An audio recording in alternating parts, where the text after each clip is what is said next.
প্লাবিত হয়েছিল কিসমত জন্নাতপুরও, তাই এখনও অসমাপ্ত মণ্ডপ তৈরির কাজ। বুধবার বিকেল 4:30 নাগাদ জানালেন পুজো কমিটির পক্ষ থেকে বিশ্বজিৎ বড়দলুই। কেশপুর ব্লকের কিসমত জগন্নাথপুর এলাকাতে আয়োজিত সর্বজনীন দুর্গাপুজো কেশপুর ব্লকের মধ্যে আকর্ষণের, কিন্তু এবার কেশপুর ব্লকে বড় আকারের বন্যা হওয়াতে সবকিছু তাল কেটেছে। মহালয়ার দিনেও বিকেল পর্যন্ত সেই মণ্ডপ তৈরির কাজ অধিকাংশই বাকি। পুজো কমিটির পক্ষ থেকে বিশ্বজিৎ বড়দলুই জানিয়েছেন, বন্যার কারণে এবার সবকিছু পিছিয়ে গিয়েছে।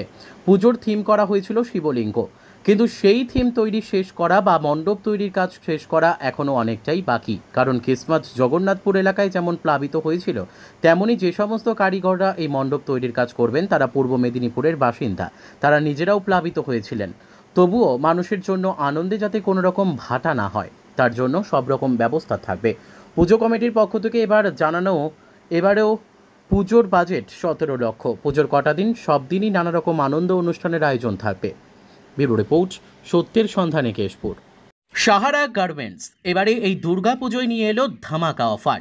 বন্যা একটা দুঃখের বিষয়। এবছর যা বন্যা হয়েছে, আমার জ্ঞানে তো এরকম বন্যা দেখি না। হঠাৎ বৃষ্টি, বন্যা, মানুষের দুঃখ, অর্থনৈতিক আছে নেই, সবজি চাষ, ধান সবই নষ্ট হয়েছে। এর মধ্যেও মানুষের কাছে আনন্দ। শারদীয় উৎসব, আজ মহালয়া শুরু হয়ে গেছে, মানুষের কাছে আনন্দ। আমরা এখানে সার্বজনীন দুর্গাপুজো কমিটির পক্ষ থেকে কিসমত জগন্নাথপুরের আমরা মানুষের কাছে আনন্দ উৎসব দিই। যে কটা দিন পুজো হয় সবাইকে আহ্বান করি, দুস্থদের বস্ত্র বিতরণ করি। আমাদের এবছর আরও যেহেতু বন্যা হয়েছে, আমরা দুস্থদের বস্ত্র বিতরণ প্রত্যেক বছর করি। এবছর অনেকটাই বাড়িয়েছি আমরা দুস্থদের বস্ত্র বিতরণের জন্য, এবং আমরা সামাজিকমূলক অনেক কাজকর্ম করে থাকি। মানুষের একটাই বার্তা, আমাদের তো বর্তমান সরকার যিনি আছে মানুষের দুঃখের পাশে আছে। আমরা সরকার আমার দিকে পুজো কমিটিকে আবার অনুদান দিচ্ছে, তো আমরা পুজোর পক্ষ থেকে মানুষ যারা আসবে তাদের আশা, এবং এই এলাকায় এসে তাদের সুনিশ্চিতভাবে যাতে যেতে পারে ফিরে, তাদের সুনিশ্চিত জায়গা তৈরি করে দেওয়া, এবং এখানে এসে তারা যাতে একটু মন একটু ভালো থাকে, পূজার আনন্দ উৎসব দেওয়া, সেই আমরা আয়োজন এখানে রেখেছি।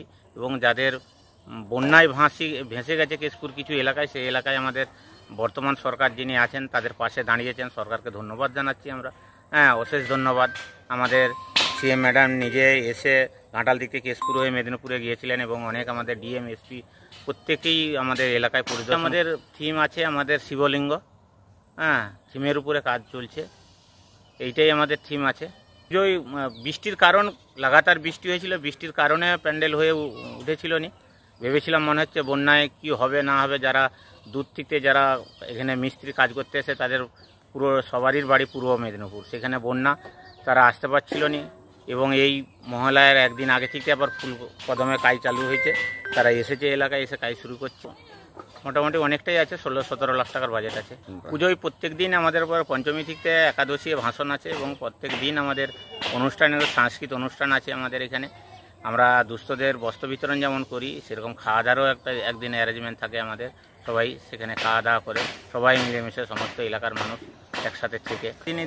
জনপ্রতিনিধি নয় আমি, অবশ্যই নির্বাচিত নয়, এবং দলের আছি, একটা সাংগঠনিক দলের একটা দায়িত্বে আছি।